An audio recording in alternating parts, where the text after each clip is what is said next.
long before Lily Carter disappeared. She was the kind of girl who could make you feel like you were missing out if you weren't by her side. I was 13 that summer, awkward, pale, all knees and elbows. Maple Ridge was small enough that you couldn't sneeze without your neighbor asking if you were coming down with something. Everyone's business was everyone's gossip, and Lily thrived in that spotlight. She lived 3 streets down in a narrow white house with peeling shutters. Her mom was strict but tired, the kind of tired that left dishes in the sink for days. Her dad had already packed up and left years earlier, and people whispered that was why Lily always pushed limits. I didn't care. She was my best friend. We made scrapbooks full of magazine clippings, Fall Out Boy, Panic at the Disco, Avril Lavigne, and filled the margins with secret codes only we could read. She gave me the nickname B because, she said, I buzzed with nervous energy. She was right.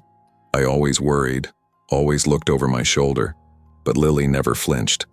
My parents liked her at first. She said please and thank you, helped fold napkins at dinner, and even bowed her head at grace. But once they saw the other side, the sneaking out, the older boy she flirted with, the way she talked me into lying about where we'd been, they started warning me. That Carter girl's trouble, Dad said more than once, a firm look in his eyes. But I didn't want to hear it. It was July 12th, 2008 when she showed up at my window after midnight. I'll never forget the tapping sound, 3 sharp knocks, the rhythm we used since 3rd grade when she wanted me to sneak out. I cracked the window and whispered, "What are you doing? My dad'll kill me if he wakes up." Her face was flushed, hair sticking out under a faded hoodie. "I gotta show you something," she said. "Come on, B, don't chicken out." "What is it?" I asked. "Just come, you'll see." I hesitated. Dad's snores echoed down the hall, the house breathing slow and heavy. My stomach twisted. "I can't," I whispered back. "Not tonight." She rolled her eyes. "You're seriously gonna let your dad run your life forever?" I shut the window, mouthing "sorry" through the glass. She stared at me, hurt flashing across her face before she turned and slipped into the shadows.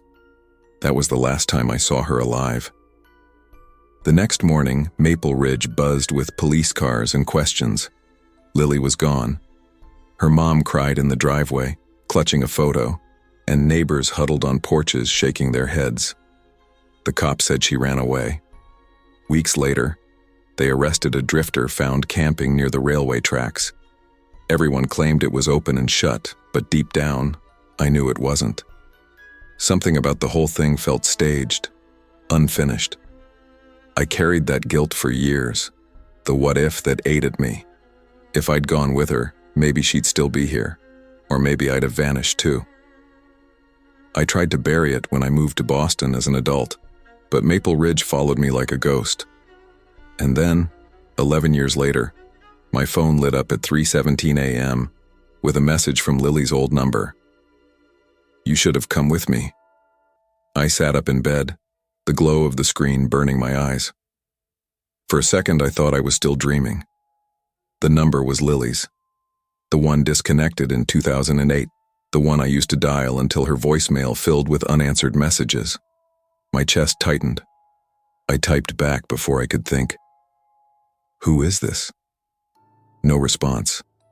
I stared at the phone until sunrise, every creak of my apartment sounding like footsteps. The city traffic outside finally broke the silence, but I couldn't shake the feeling that someone had been watching me.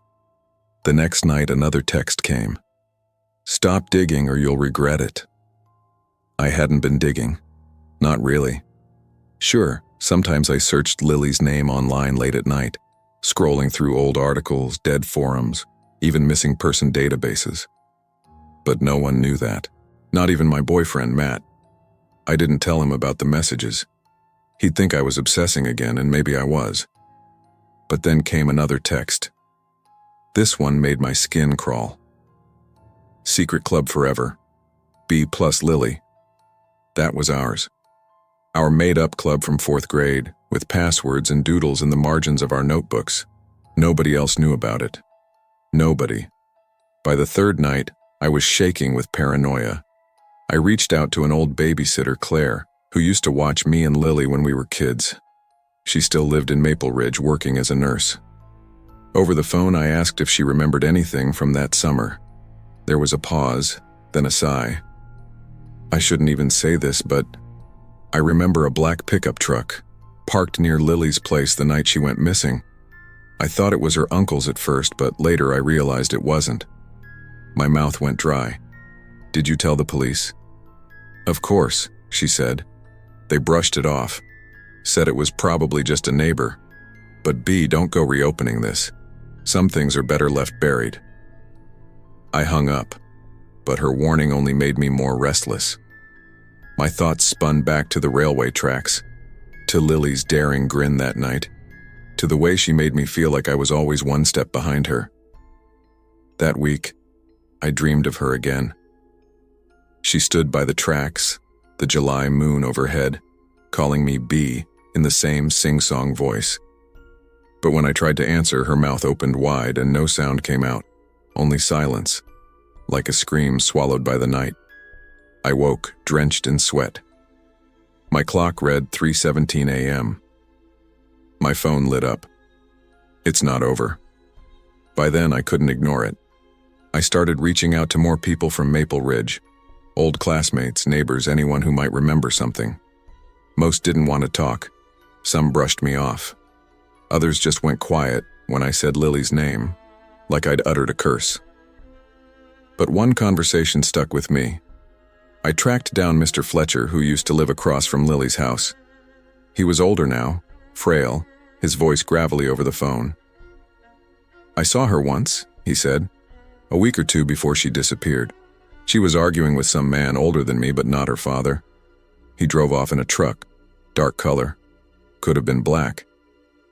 Do you remember his face? I asked. Not clearly, he said, but he wasn't from around here.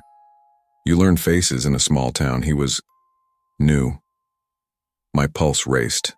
The drifter arrested all those years ago, was he really just a scapegoat? I started piecing together every rumor, every whisper. I pulled out old newspaper clippings I'd kept hidden, the kind I never showed Matt. My apartment walls filled with notes and strings of connection, like some crime show cliché. One evening, after a long day at work, I came home to find my apartment door slightly ajar. My papers were scattered across the floor. The air felt disturbed, wrong. On my laptop sat a yellow sticky note, the handwriting sharp and jagged. Last warning, stop. I froze. Whoever left it hadn't broken in. They had a key or knew how to pick the lock. My chest tightened as I checked the closets, the bathroom, even under the bed. Nothing. I called the police, but the officer barely hid his disinterest. Looks like a prank, he said. Maybe your boyfriend playing a joke? It's not him, I insisted, but he shrugged, filled out a flimsy report, and left. That night, I didn't sleep. Every sound felt amplified, the hum of the fridge, the creak of pipes, footsteps in the hallway. I thought of Lily's eyes in my dreams, hollow and accusing. By the end of the week, I knew one thing for certain. This wasn't just about Lily disappearing. It was about what she might have been caught up in and what that meant for me now.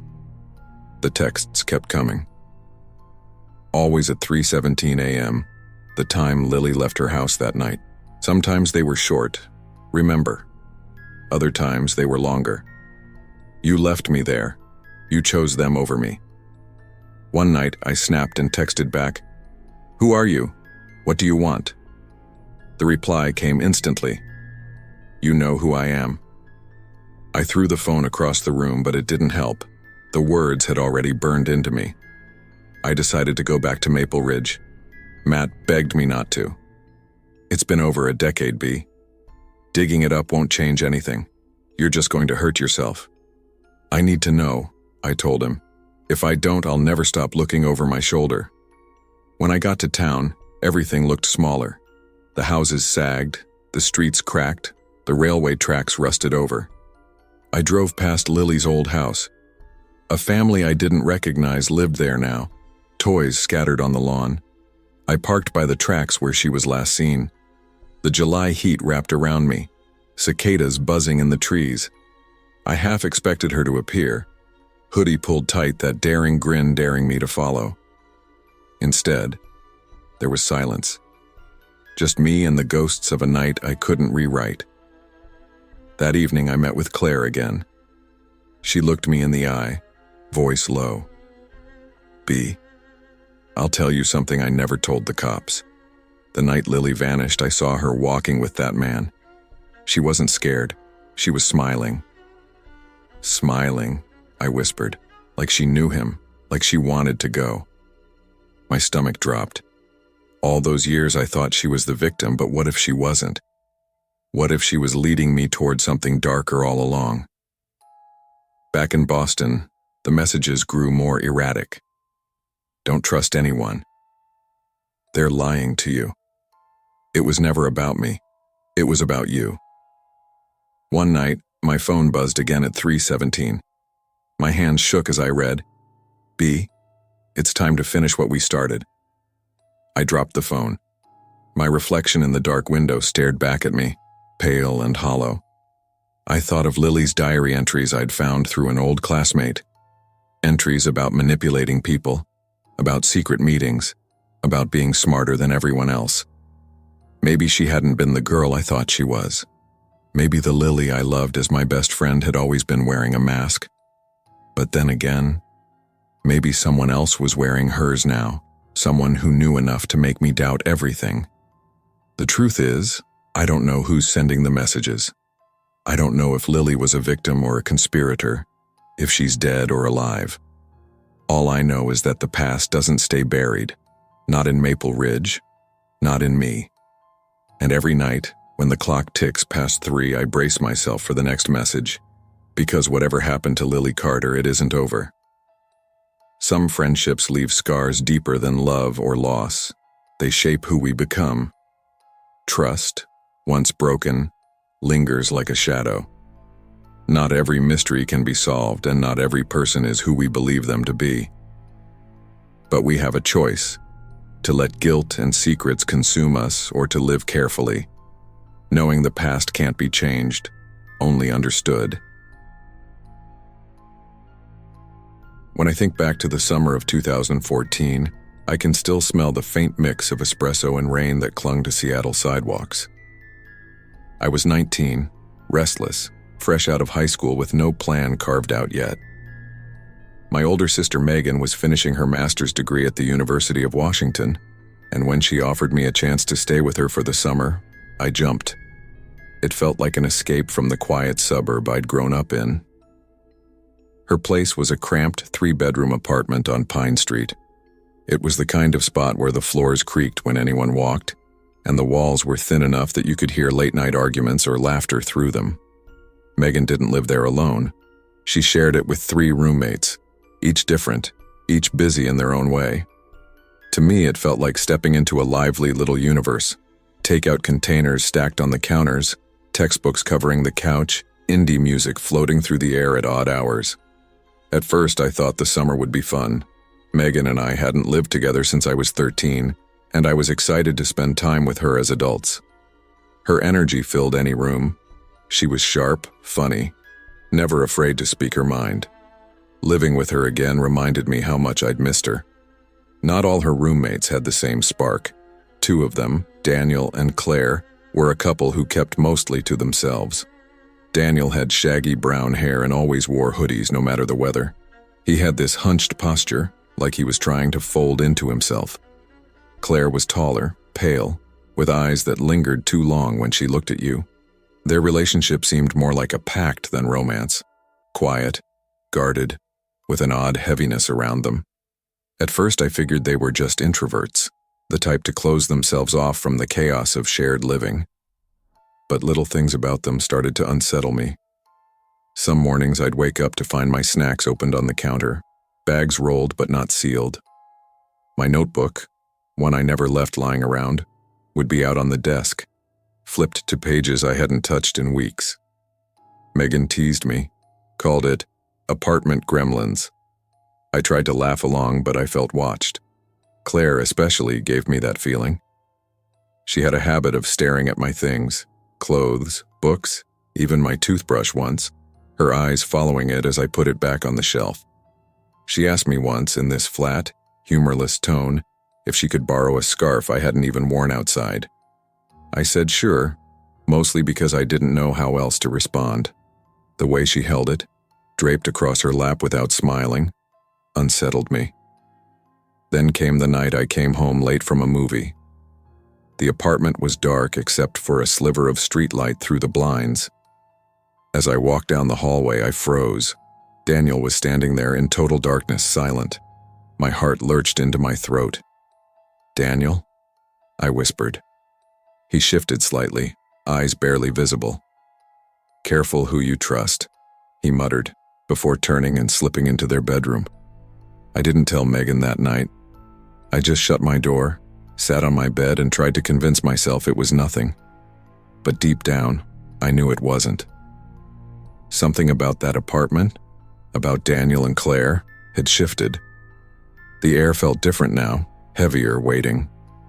Megan's husband, Jason, visited often that summer. He was older than her by 5 years, easygoing, the type who could make friends with a stranger in a grocery store line. He liked me, always asking how I was adjusting to the city. One night, after Megan had gone to bed, he pulled me aside in the kitchen. "Listen," he said, lowering his voice. "Have you noticed Daniel and Claire?" My stomach clenched. "What about them?" "They hang around late at night. I've caught them whispering in the kitchen. Once I saw them pointing at your door." He gave me a cautious look. "Just be careful, okay?" I wanted to brush it off, tell him he was overthinking, but it lined up with everything I'd been feeling. I nodded, trying to keep my voice steady. "Yeah, I've noticed." The next few weeks, small things went missing. My phone charger vanished. A sweater I swore I left folded on my bed reappeared days later in the laundry room. Megan thought I was being forgetful, but I knew better. Each time I stepped into my room, I scanned it, wondering if someone had been there. One afternoon, Megan announced she'd bought a cheap surveillance camera. "If it's gremlins, we'll catch them," she joked, though her eyes were serious. She set it up in the living room, angled so it caught the hallway leading to my room. I felt both relieved and ashamed, like we were overreacting. 2 days later, we had our answer. Megan called me over to her laptop. "You need to see this." The footage showed Claire, barefoot, sneaking into my room when I wasn't home. She lifted my clothes to her face, inhaling deeply. She sat on my bed, flipping through my sketchbook, then scribbled something in her own notebook before slipping out. My stomach turned. "Play it again." Megan clicked to the next file. Daniel this time. He stood at the foot of my bed while I slept, motionless, watching. Minutes passed. He didn't move, just stood there like a shadow. Then he left. My hands shook. I couldn't breathe. "What the hell?" Jason looked grim. "We need to confront them." The confrontation happened that evening. Megan called everyone into the living room. Daniel and Claire sat together, arms folded, faces blank. "We saw the footage," Megan said, her voice sharp. "Care to explain why you've been sneaking into my sister's room?" Claire's lips twitched, not quite a smile. "That footage is fake," she said flatly. Daniel nodded. "Yeah? You doctored it, trying to set us up." "Set you up?" Jason snapped. "Why the hell would we do that?" "Because you don't like us," Claire said, her tone icy, eyes locked on me. "You've never liked us." I felt a shiver crawl down my spine. I opened my mouth, but nothing came out. The footage had been undeniable, and yet they sat there, denying it like it meant nothing. Jason pulled out what he'd found earlier, a handful of notes, crumpled papers he'd dug out of the shared recycling bin. Claire's handwriting, words like, "Keep her close," and "Take what she doesn't deserve," scrawled in shaky lines. Megan slammed them onto the table. "Explain this." Claire's face went pale. Daniel shifted in his seat, jaw tight. For a long moment, No one spoke. Then Claire stood abruptly. "We don't have to explain anything. We're leaving." They packed their things within the week.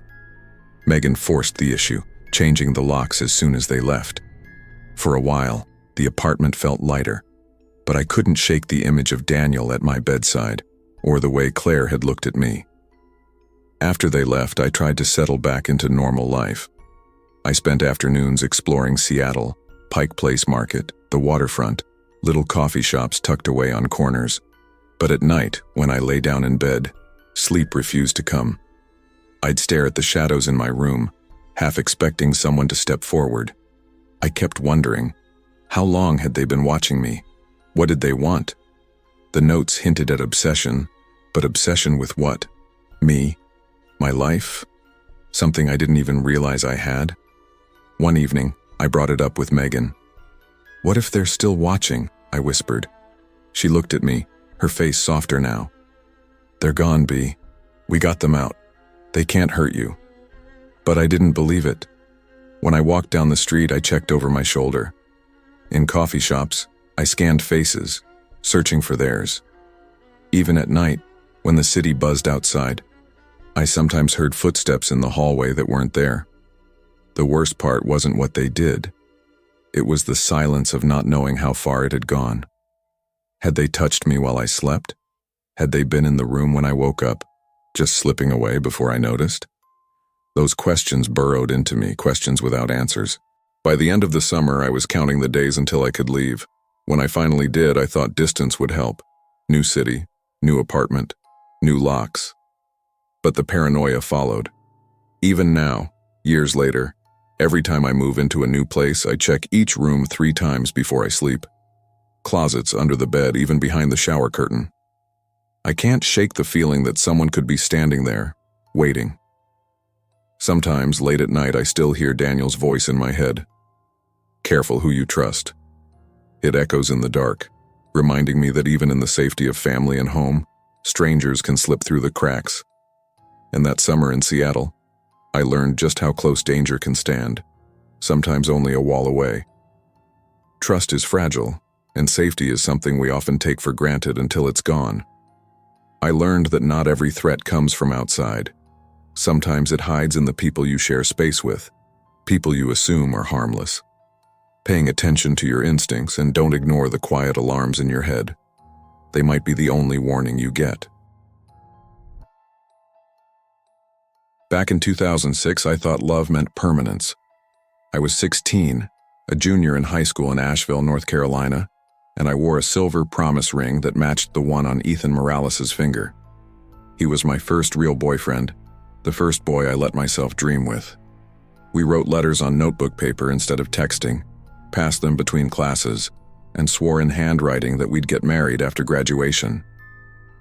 When you're that age, you don't know how temporary everything is.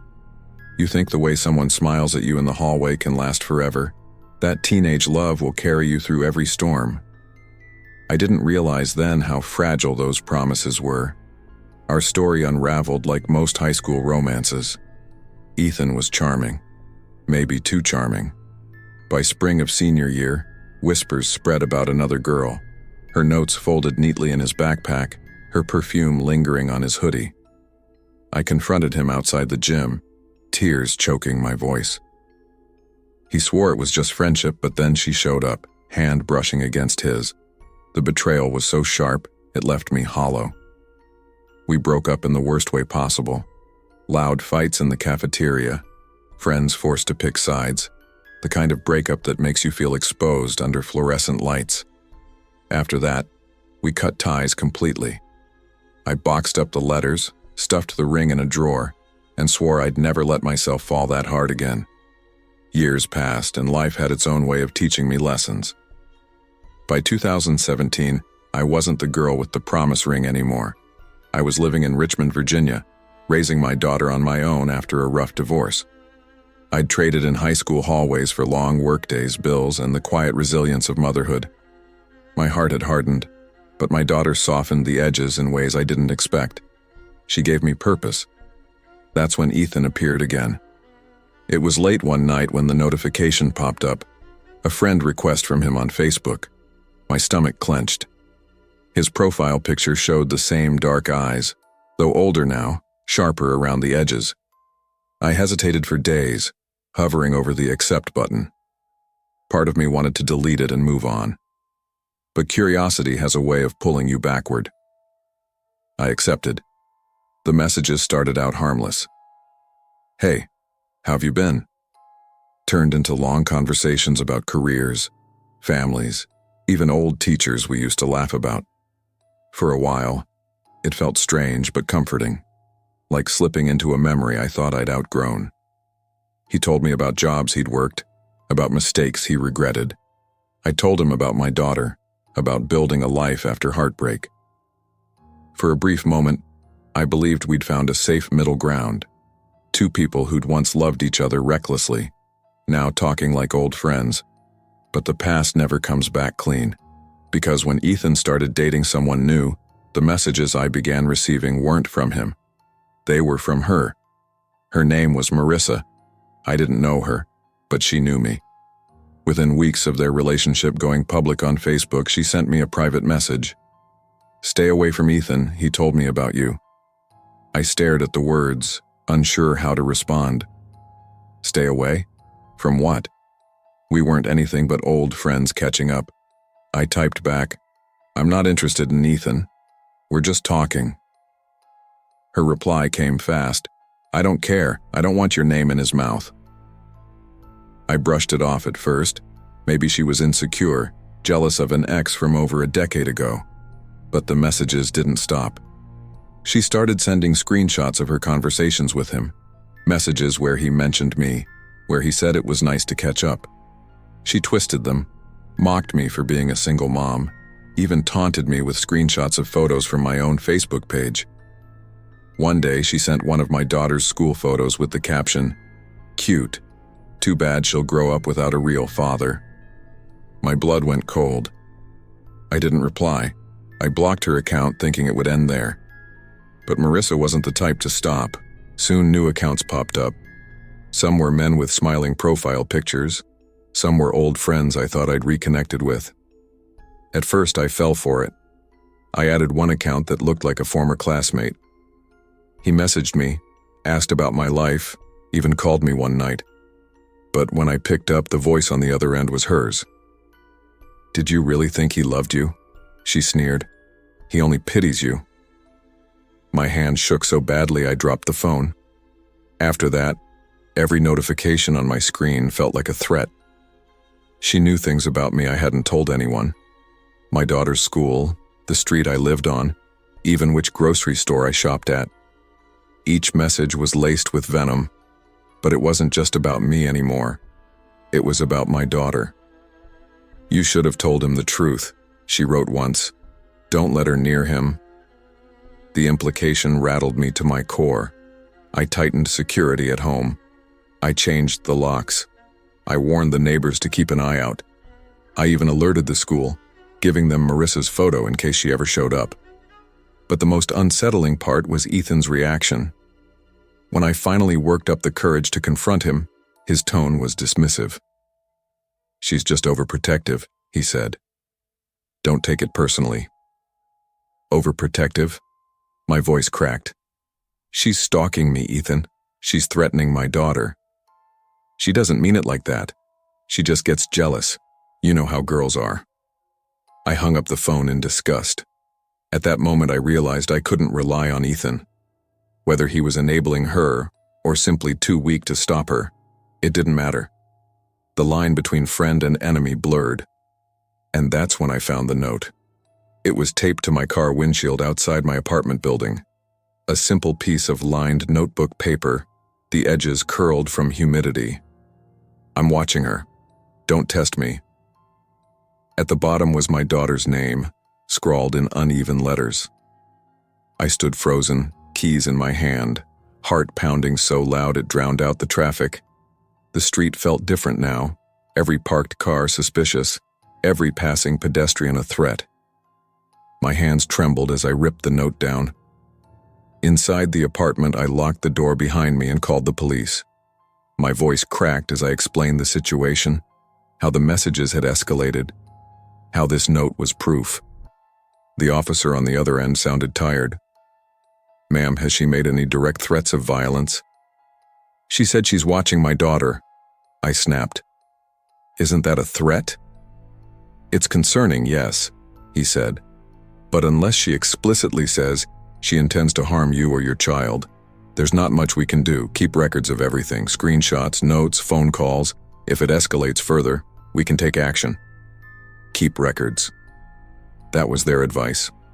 I hung up the phone, feeling smaller than ever. What was I supposed to do, wait until it escalated? Until she showed up on my doorstep? That night I couldn't sleep. Every sound outside the window jolted me awake. I pulled my daughter into my bed, holding her close, promising myself that no one would hurt her. But even as I whispered those promises, I knew how fragile they were. Over the next few weeks, Marissa's harassment didn't stop. It only changed form. She grew subtler, cleverer. New accounts followed me on Instagram, liking only the photos of my daughter.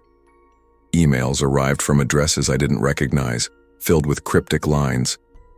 "Truth always comes out," or "You don't deserve her." I started to wonder if Ethan was feeding her information. How else did she know so much? Whenever I asked, he brushed it off. "She just finds things out. She's smart." But part of me couldn't shake the suspicion that he was telling her everything. Maybe he liked the chaos. Maybe he enjoyed watching two women circle each other like predators. The doubt ate at me until I realized I no longer knew who the enemy was, her or him. By the fall of 2017, I was exhausted. Living under constant surveillance, real or imagined, drained me in ways I didn't know were possible. Every time I took my daughter to school, I scanned the parking lot. Every time the phone buzzed with a notification, my chest tightened. I began pulling away from friends, afraid Marissa would find them too. Even posting online felt dangerous. I scrubbed my accounts, deleted photos, erased details of my life. But no matter what I did, she always seemed one step ahead. One evening, Megan, an old friend from Richmond, came over for dinner. She noticed how jumpy I was, how often I checked the locks. Finally, she asked, "What's going on with you?" The words poured out of me, everything I'd been holding in. She listened, her brow furrowed, then said quietly, "You need to cut him off. Block Ethan. Block her. Stop feeding the fire." "I can't," I whispered. "What if she comes after me harder?" "She already is," Megan said. "The only power she has is what you give her." Her words made sense, but fear doesn't bow to reason. Still, I tried. I blocked Ethan. I blocked every new account I suspected belonged to her. I limited what I shared, tightened every privacy setting. For a while, it helped. The messages slowed, but they never stopped completely. A blocked number would call in the middle of the night. A new account would follow me before I had the chance to report it. The harassment morphed into a shadow, always shifting, never gone. And through it all, one question haunted me. How much did Ethan know? Was he truly oblivious, caught between two women, or had he been feeding her details from the beginning? The truth never came, and maybe it never will. Years have passed since then. My daughter is older now, brighter and stronger than I ever imagined. I've rebuilt parts of my life that once felt shattered, but the fear left its mark. Even now, when I see a blocked number flash across my phone screen, my stomach clenches. When an unfamiliar car lingers outside the house, I peer through the blinds longer than I should. I don't hear from Marissa as often anymore. The messages come less frequently, scattered like echoes of a storm that's already passed. But the damage remains. She stole something from me, not just peace of mind, but trust. Trust in people. Trust in reconnections. Trust in the idea that the past can be revisited safely. Sometimes I think about Ethan. I wonder if he's still with her, if he looks back and realizes what happened, if he regrets how little he did. But those thoughts don't bring closure. They only remind me of how quickly the line between love and obsession can blur. And though time has dulled the edges of fear, a part of me still waits for the day she slips back into my life. Because people like Marissa don't disappear. They linger, watching, waiting for another chance to remind you they exist. The past is a dangerous thing to reopen. What once felt harmless, a friend request, a casual message, can unravel into something darker. I learned that not everyone's intentions are pure, and sometimes the people we once loved can bring shadows back into our lives. Protecting your peace, guard your boundaries, and trust your instincts. Because safety isn't just about locks on doors. It's about knowing when to shut the door on the past. Long back, before I ever set foot inside the regal Majestic Theater, I believed that friendships were meant to last forever. I grew up in Silver Spring, Maryland, a restless kid who leaned on people more than I should have. Ryan was one of those people. We met in middle school, and for years he was my closest friend. We were in the same classes, played the same video games, biked the same routes through town. He always seemed more confident than me, more sure of himself, and I clung to that.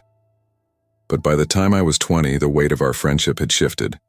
He was sharper, meaner, less of a friend, and more of a shadow I couldn't shake. In 2012, when I dropped out of community college, Ryan told me it was the smartest thing I'd ever done. "Don't waste money on classes you'll never use," he said. "Work for a while, figure things out."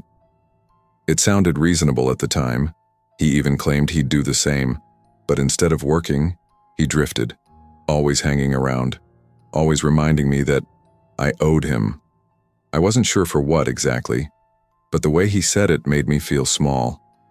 I found the cleaning job at the Regal Majestic Theater through a posting on a corkboard at the grocery store. It wasn't glamorous. Minimum wage, late hours, the smell of stale popcorn clinging to my clothes. But it was steady, and for a while, it gave me something Ryan didn't. Structure. Most nights I cleaned with 2 others, splitting up the different auditoriums after the last show. It was lonely work, but peaceful in its own way. The quiet of an empty theater had a strange comfort to it. That was until Ryan started showing up. One Friday night he asked if he could come with me. He didn't work there, had no reason to be there, but he insisted.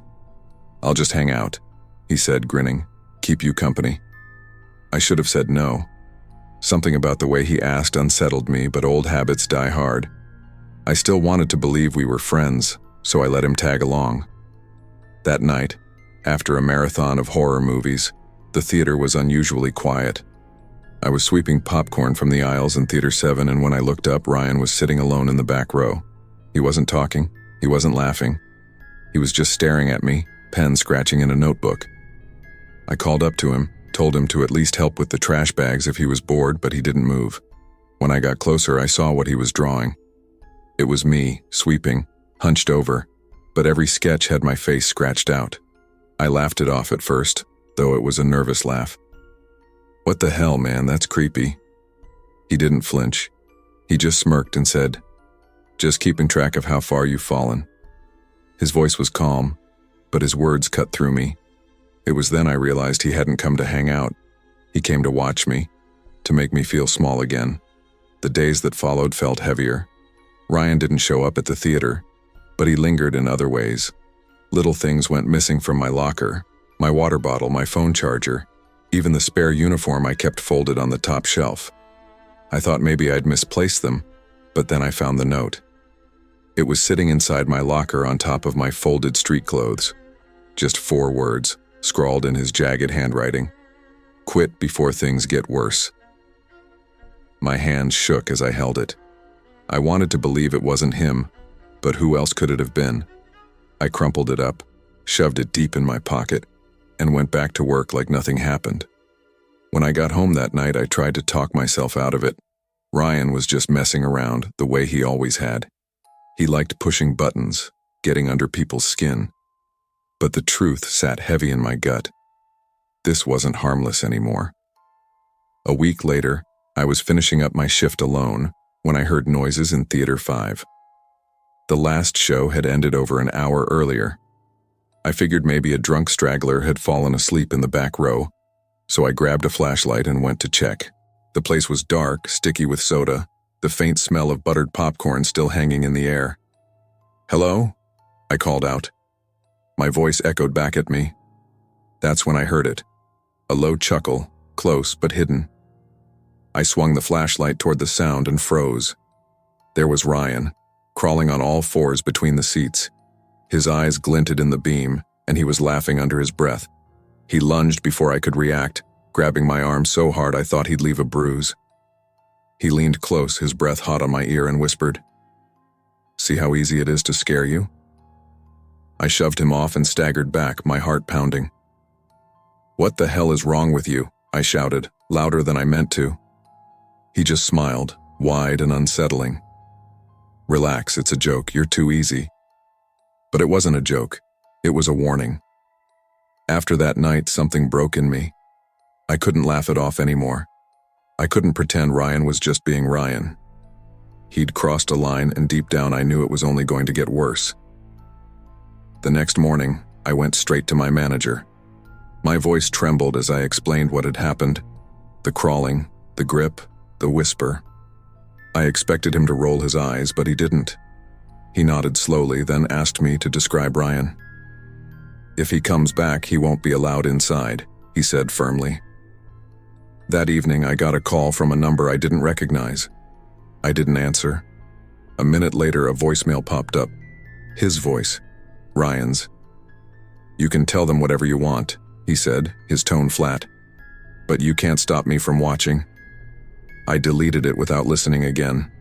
The theater banned him, and for a while things seemed calmer. I still felt uneasy, still checked the corners of every auditorium twice before sweeping. But weeks passed without seeing him. I started to think maybe he'd gotten bored, moved on to someone else. Then came the messages. They started on Facebook. Short, sharp jabs that only he could have written. "Still cleaning up after everyone else? Bet you love being invisible." I blocked him, but the messages didn't stop. New accounts popped up with the same words. I stopped going out after work, stopped answering unknown calls. My world shrank to the theater, my apartment, and the narrow street between them. Every shadow felt longer, every silence heavier. One night, walking home, I heard footsteps behind me. I turned and the street was empty, but the sound had been real. I knew it.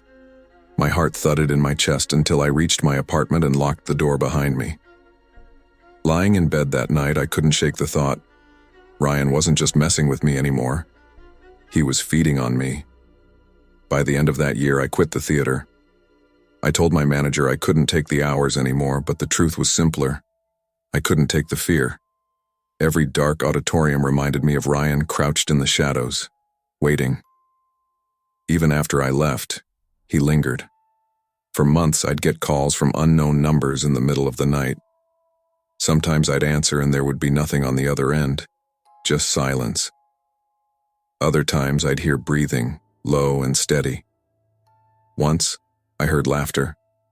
I changed my number. I moved to a different apartment on the other side of town. Slowly the noise faded. The calls stopped. The messages dried up. But the fear never really left. Now, years later, I still think about him.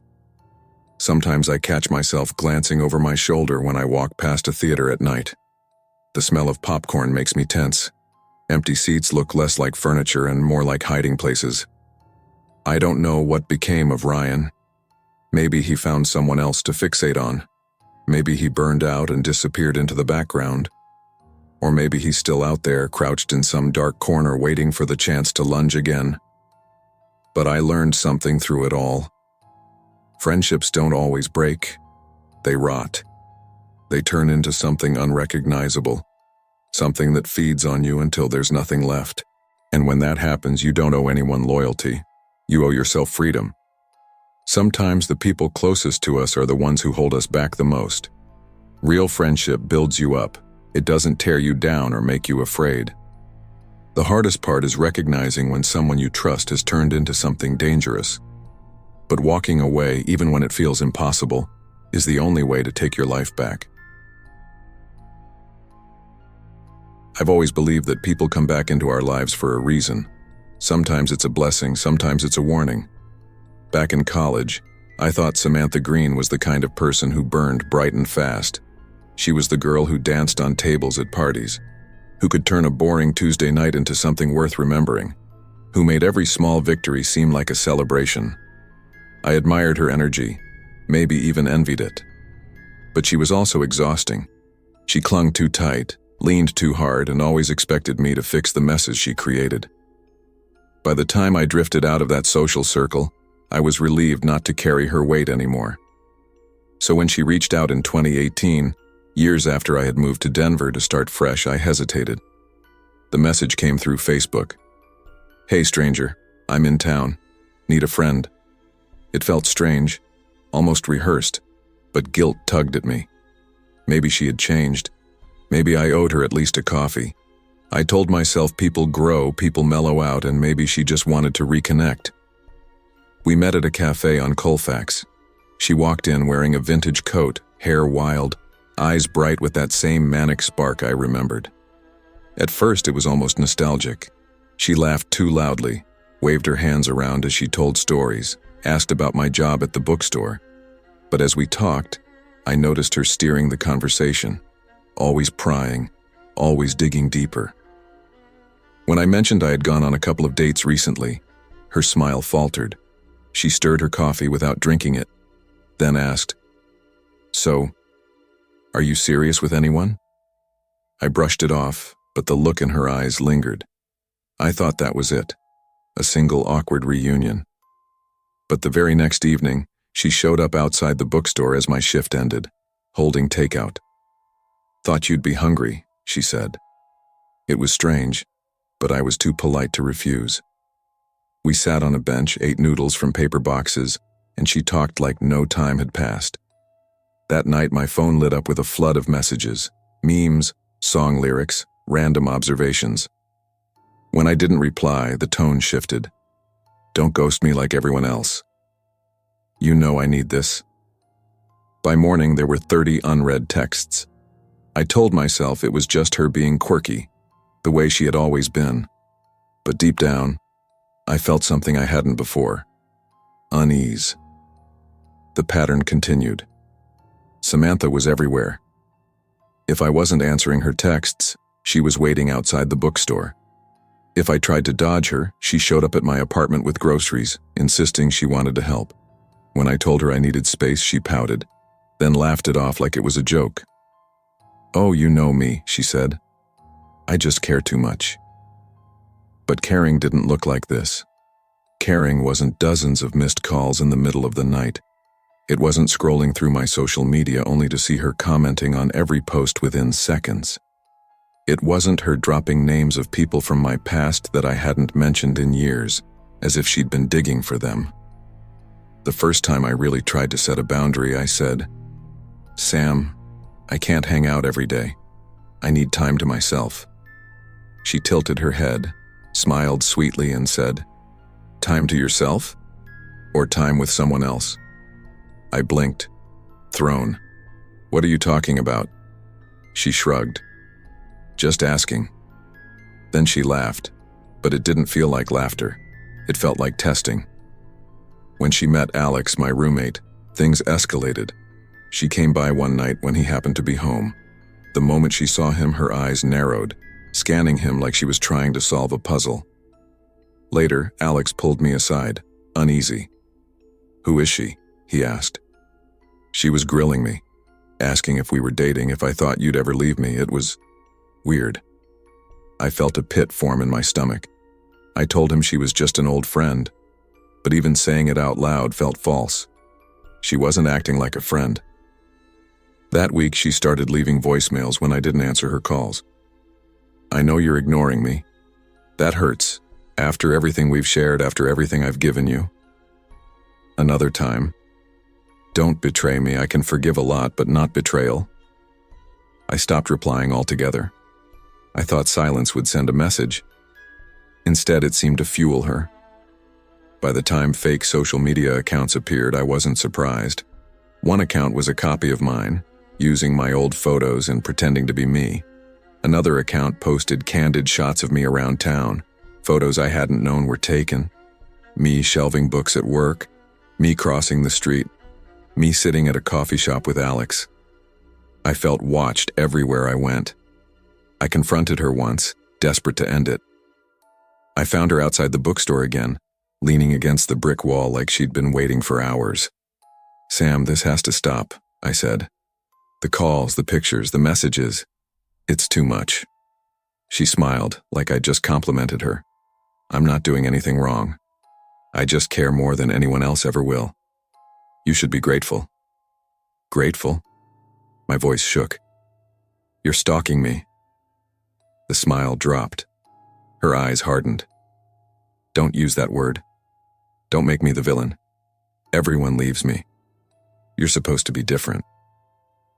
I walked away, but the words stuck to me like glue. That night, Alex came home pale. "She was waiting by my car," he said. "She asked if I thought you deserved someone better than me." She kept pressing, like she wanted me to admit something. It freaked me out. I knew then it wasn't about friendship. It was ownership. The breaking point came on a cold night in December. I came home from a late shift, tired and ready to collapse. When I opened my bedroom door, I froze. The pillows on my bed were stacked neatly in a tower. My journal lay open on my desk, pages flipped as if someone had been reading. And on the mirror, written on a sticky note in her looping handwriting, were the words, "I can be everything you need, just let me." I staggered back into the hallway, shouting for Alex. He rushed in, saw the scene, and his face went tight with anger. "She's been in here, she had to have been." We searched the apartment, but she was gone. The lock wasn't broken. The spare key I kept in a drawer was missing. Alex called the police. When they arrived, I told them everything: the stalking, the texts, the photos, the key. They took notes, promised to investigate, but I could see the weariness in their eyes. They'd heard stories like this before. A week later, Samantha was caught trying to slip into our building again. She was arrested for trespassing and harassment. The officer told me she had thousands of messages stored on her phone, many directed at me, some threatening, some pleading, some filled with declarations of love. I thought her arrest would bring relief. Instead, it left me hollow. Closure wasn't possible. She had already carved herself into my routines, into my fears. Years have passed since then, but the shadow hasn't lifted. Whenever my phone buzzes with a number I don't recognize, my chest tightens. Whenever I walk through a crowd, I feel eyes on me, scanning, waiting. I don't know where Samantha is now. Maybe she got help. Maybe she found someone else to orbit. Or maybe she's still out there watching, waiting for me to slip. What I do know is this: not every reconnection is worth pursuing. Some people don't change. Some people never wanted friendship. They wanted control. The lesson I learned is simple but hard. Trust your instincts. When someone's presence feels heavy, invasive, or unsafe, it's not kindness, it's control. Boundaries aren't selfish, they're survival. The people who truly care about you will respect your space. The ones who don't will show you exactly why you need to walk away. Long before that night on Lakeview Drive, Chloe and I had been inseparable. We met our sophomore year of college at the University of Wisconsin-Madison, bonding over late-night study sessions, shared playlists, and those endless conversations that only seem possible when you're 20 and untethered from responsibility. She was loud where I was quiet, daring where I was cautious, the kind of friend who could walk into a room and make it feel alive. For 3 years, I leaned on her laughter and confidence like scaffolding for my own life. After graduation, though, things began to shift. Some of our friends drifted off, moved to Chicago, Minneapolis, or back to their small hometowns. Chloe and I stayed in Madison, clutching at what was left of our college routines. She got a part-time job at a boutique. I worked reception at a dentist's office, and on weekends we went to whatever house party or bar crawl felt like an echo of the old days. I noticed the changes in her first. Chloe was distracted more often, scrolling her phone with a look that wasn't her usual boredom. When I'd ask what was up, she'd smile and brush me off. Just work stuff, or, you know me, always a mess. I told myself not to push. Friends had secrets. It didn't have to mean distance. So when she invited me to a house party on Lakeview Drive one chilly October night in 2015, I didn't think much of it. She said a coworker's cousin was renting the place for the semester. The promise of cheap beer and familiar faces sounded harmless enough. I wanted to believe we were still the same girls who used to crash frat parties without a second thought, whispering jokes in the corners of strangers' living rooms. But the moment we walked through that door, I felt something was off. The house was loud, music vibrating through the walls, bodies pressed into every corner, but Chloe wasn't her usual self. She clung to her phone, barely laughing, barely looking at me. I asked if she was okay, but she waved me off. Half an hour later, I lost sight of her in the crowd. I searched the main floor, weaving past people holding red cups, dodging spilled beer and cigarette smoke that clung to the kitchen. Chloe was nowhere. Finally, I headed upstairs. Most of the doors were shut, but one at the end of the hall was cracked open, a faint light spilling through. "Chloe?" I called. Inside, she sat on the edge of the bed, staring forward like she was caught in a trance. Her hands rested stiffly on her knees, shoulders tight. The room was dim, the only light a lamp in the corner. And then I saw him, or rather, the outline of someone sitting beside her. I froze. He wasn't talking, wasn't even moving, just sitting there like a shadow. "Chloe, you okay?" I asked carefully. She flinched at the sound of my voice, then whispered so softly I barely caught it. "Don't make this worse." The figure stood up quickly, slipping past me without a word. His face was blurred by the dimness, but I caught the outline of a jaw, dark hair, a heaviness in the way he carried himself. I wanted to chase after him, but my feet stayed glued to the floor. "Who was that?" I asked. Chloe shook her head, refusing to meet my eyes.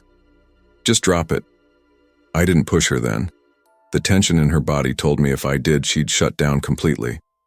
But something crawled into my stomach and stayed there long after we left the party. The next day, a friend from the party sent me clips he'd filmed on his phone, snippets of people dancing, laughing, making a mess in the living room. At first, I laughed along. Then he paused a frame and pointed. "Isn't that Chloe?" It was her, moving through the crowd, face pale, eyes darting behind her. In the corner of the frame, half hidden, was the same man I'd seen upstairs, trailing her. When I showed Chloe the footage, she broke. Tears slid down her face as she confessed. The man was Eric, her ex. She swore she'd cut ties months ago, said he'd been controlling, obsessive, prone to showing up where he wasn't wanted. She'd cried on my shoulder about him before, told me she was done. I believed her. But now she admitted she'd been talking to him again. "I thought maybe he changed," she whispered. "He just wanted closure. I didn't think it would get this far." I was furious. "Chloe, he followed you into that house. He was sitting in the dark with you like it was normal. That's not closure, that's stalking." She didn't answer. Instead, she looked away, her silence a wall I couldn't climb. Days later, I started getting messages. From Eric. "Stay out of this. It's between us. She doesn't need saving." My car got keyed in Chloe's neighborhood.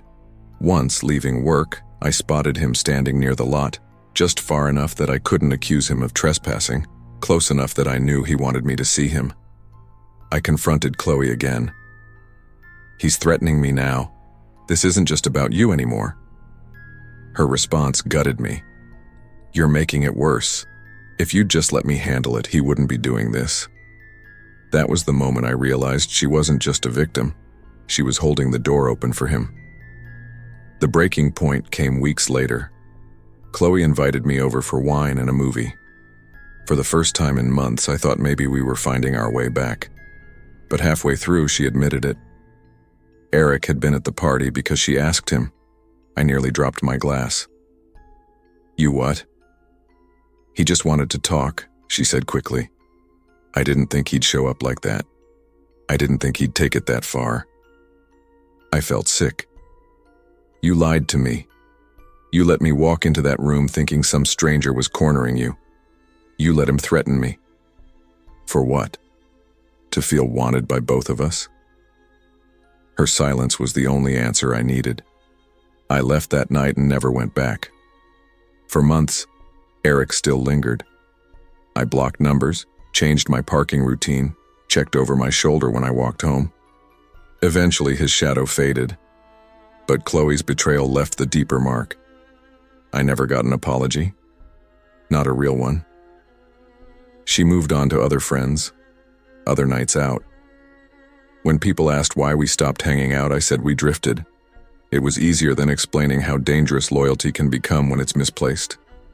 Years later, I still think about her sitting on that bed on Lakeview Drive, her silence letting danger crawl closer. I wanted to believe I could protect her, that friendship meant stepping in front of her mistakes, but I was wrong.